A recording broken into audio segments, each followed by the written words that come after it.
காலம் கொடுத்தாய் நம்ம கையில் கேட்காரு. நான் அவங்க மனப்பின்ன பண்ணியாச்சு, திருப்பி யாருக்கு பண்ண போறீங்களா கேட்டீங்கன்னா ஒரே நாள்ல 2 வாட்டி புண்ணியம் பண்ணலாம். சிஸ்டம் பிரகார் சீதா சொன்னா ராம் கோபமாயிட்டு இருக்காரு. ஏன்னா உங்களுக்கு நல்லா தெரியும் எவ்வளவு கஷ்டப்பட்டு நாங்க பொருள் வாங்கி போனேன். ஏன் நடந்த இந்த மாதிரி பேசுறீங்களா? நம்ம கூட வரதுக்கு உங்களுக்கு இஷ்டம் இல்லைன்னா பேசாம இருக்கலாம், நானும் போய் முடிச்சுட்டு வரேன். சீதை சொன்னா ஏன் சுவாமி இந்த கர்மம் நான் பண்ணணும்னா உங்களுக்கு விசுவாசம் இல்லையா?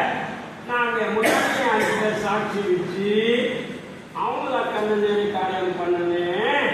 தேவைப்படும்னா 5 பேர் வர சொல்லிக்கிறேன், நீ கேட்டு நான் கேட்கலாம்.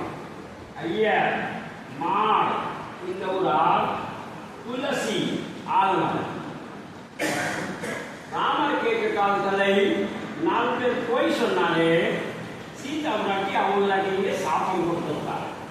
அந்த ஐயருக்கு சாப்பம் கொடுத்துருக்காரு. உங்கள் பரம்பரா வரைக்கும் யாருக்கு திருப்தியே வராது, கடைசி வரைக்கும் அப்படியே சத்த போவீங்களா? கயாவாதி ஐயர் சொல்வார். மாலைக்கு சாப்பம் கொடுத்துருக்காரு. உங்கள் முகமுக்கு யாருமே பூஜை பண்ண மாட்டாரு. அன்னைக்கு 2 மாடிக்கு பக்கம் பூஜை ஆயிருக்கிறார். இந்த ஊர் பெரிய பேர் பங்குனி நதி சாப்பம் உங்களுக்கு தண்ணிய போறவா நீ கூப்பிட்டு தான் இருப்பீங்களா?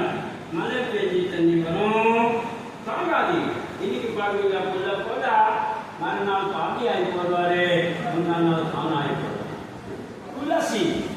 துளசிக்கு சாப்பம் எவ்வளவு வீட்டுக்கு இருக்கீங்களா? அதே மாதிரி அசிங்கமா இடத்துல உங்களுக்கு பிறந்துடும். அப்ப குப்பை மேலே காவா கேட்கும் பக்கம் கலிச்ச இடத்துல துளசி சிறிரெட்டி ஆகி போடுவாரு. ஆழ்மரம் முன்னூத்த சத்தம் சொன்னாரு. சீதா பிராட்டி அவங்க ஆசீர்வாதம் கொடுத்துட்டு போனாரு.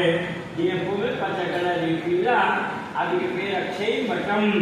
அந்த இடத்துல போய் உங்களுக்கு அப்புறம் அந்த மரத்துக்கு மதிப்பா கொடுக்கறதுக்கு நாங்கெல்லாம் கேட்போம்.